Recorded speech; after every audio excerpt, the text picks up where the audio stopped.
In 1972, there were enough people that had gotten together, so they decided that it might be a good idea to form something more formal, and we elected our first president at that time, which was Fred Goldenson, as I recall. We hired Michael Remsen in the Methodist Church.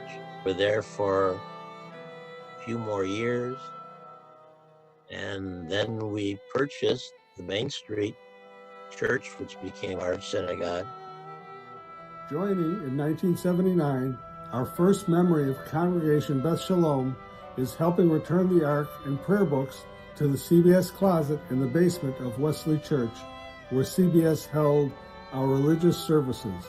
As membership grew, high holiday services were held at the Naperville Holiday Inn, aka the High Holiday Inn.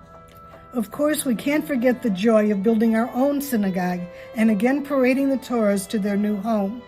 Since the carpet had not yet been laid, members signed their names all over the bema stairs. We were young ones and with little kids, and we lived in Lyle. Anyway, we went to explore the new Dominic's on Naperville Road. It was brand new then. And I heard what I thought was Hebrew in the next aisle. And we started talking to the couple, and they invited us to join them for the first High Holy Day services for this Jewish group in Naperville. It's just getting started. And it didn't have a name yet.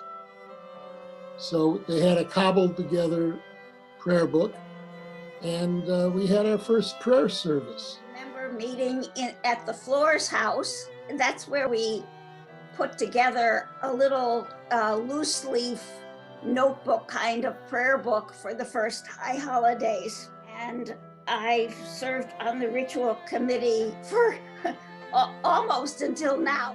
And we were quickly established as a non-denominational, completely egalitarian synagogue. We're Judy and Bernie Newman. We joined Congregation Beth Shalom in 1984 when we moved here from the East Coast. And one of our memories is when our congregation used to be at Wesley United Methodist Church. We rented the basement, and in the spring of 1985, we purchased our first permanent building on North Main Street, about a mile away, and we had a fantastic processional through the downtown streets of Naperville they'd never seen before, of parading the Torah scrolls from Wesley United Methodist Church to our first permanent home. And 13 years later, we had a second amazing processional through the streets of Naperville, from our first permanent home on North Main Street to our new building here at Fifth Avenue. We wanted a city where there was a Jewish congregation, and Congregation Beth Shalom fit the bill. In the early days, we met at Wesley Methodist Church, and I remember Lester Morse had rigged up the whole church so it could go from church to congregation in about 10 minutes. Lester was a genius. Not only was he, I believe, a physicist, but he was very practical. And between him and Phil Jacoby and Chuck Burke and Gene Parker, they had managed to make this into a church, into a congregation. It was a lot of fun. I'm Gene Parker. Linda and I have been members of the congregation for 45 years. In the early days, everyone was involved in making the congregation a better place.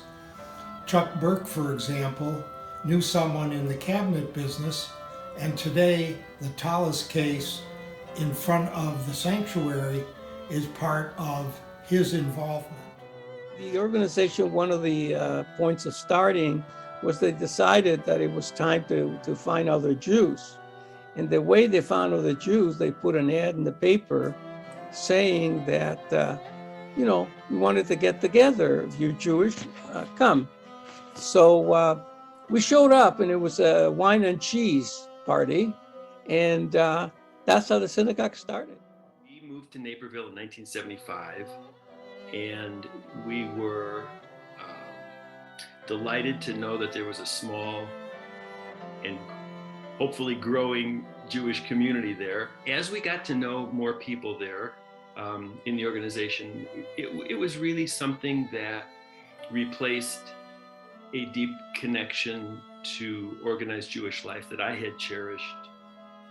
I think the establishment of the Naperville Jewish Community Organization, which I'll refer to as NJCO, that probably happened 2 or 3 years before we got there. As the town expanded from 35,000 when we got there to include more Jewish families, people were attracted to join NJCO. And eventually it became Congregation Beth Shalom. We moved out to the western suburbs. The thing that I wanted was a Jewish community, and we found that in Congregation Beth Shalom. Thank you, Congregation Beth Shalom, for being there over all these years. Congregation Beth Shalom is such a welcoming congregation. It's so easy to become engaged in the different aspects of the congregation. People are so supportive. I've made many friends, and I've had the opportunity not only to become educated in terms of Judaism at any level that I wanted to become, but to become engaged in terms of volunteering and supporting the growth of the congregation. It's a very, very good congregation, and happy 50th. Happy 50th anniversary, Congregation Beth Shalom.